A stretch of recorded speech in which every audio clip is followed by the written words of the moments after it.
لا تنسوا الاعجاب بالفيديو والاشتراك في القناة. Okay, in this lecture we're going to create a bar chart. And we've already created a column chart and then we've spent a little time formatting it and cleaning it up. So we're going to use those skills that we just learned to create a bar chart. So we're going to make a chart that looks something like this. And you can see it basically has the same data as our column chart, except that it's horizontal. And the good thing about a bar chart is that it makes the differences in the values more pronounced. So you can see that the flooring really stands out as being the most expensive thing, whereas the cabinet handles are very short, so they stand out along with the paint as being the least expensive. So let's go ahead and dive in and create one of these.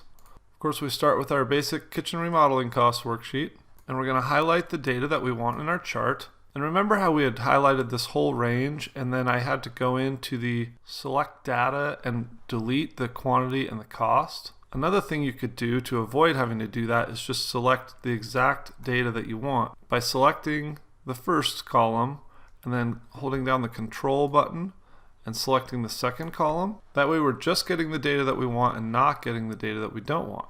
Then of course we go to Insert and Charts, and we'll just use our recommended chart tool again, and you'll see it's going to recommend a bar chart.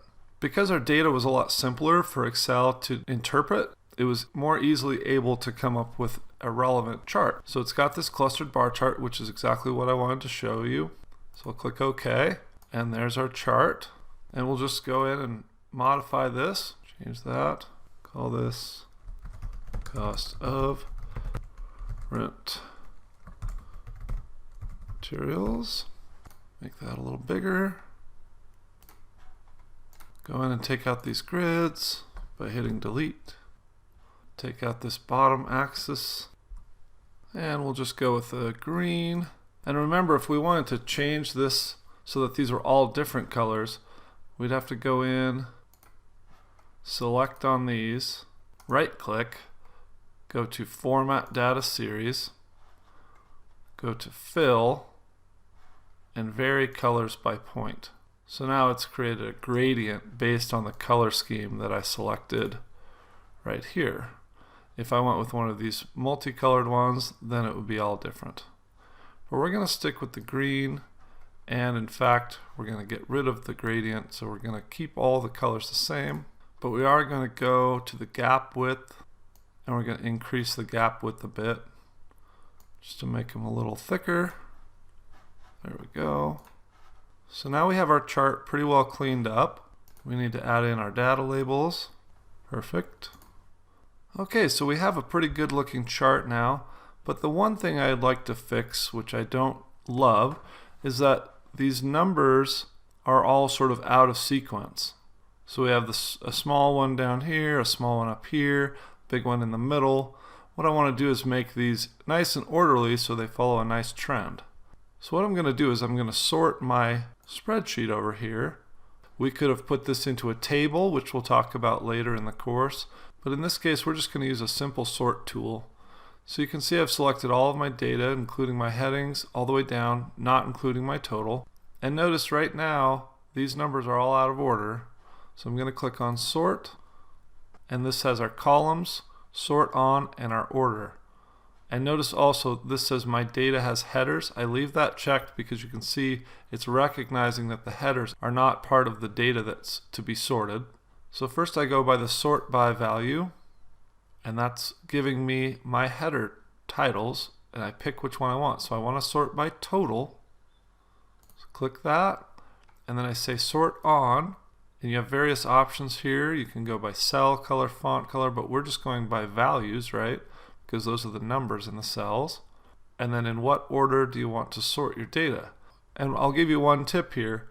If I sort this by largest to smallest, that's typically how you would want it to look, because you want your biggest number on the top and your smallest number on the bottom. If I do that, the chart is actually going to invert that. So if I go in here and I click smallest to largest in here, then it's going to look exactly how I want it to look in my chart.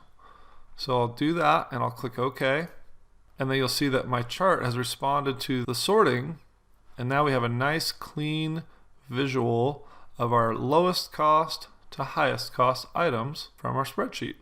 And one last thing we could do to add even more emphasis to this trend here is we could go back into this data series, click Format Data Series, go back to our fill, and go back to Vary Colors by Point, like we were doing before with our other chart, and click that. Now you'll notice that doesn't look awesome because the largest bar is the lightest, which is not what we want. So we'll get out of that and we'll go back to our colors. You can see right now I'm selected on this gradient from darkest to lightest, but if I scroll down a little bit more, it has the same colors but with a gradient from lightest to darkest. So we can select that one, and now we have an even stronger emphasis toward the most expensive material from our chart. So you could do that, or you could just leave it as a simple, clean bar chart. So that's how you create and format a bar chart.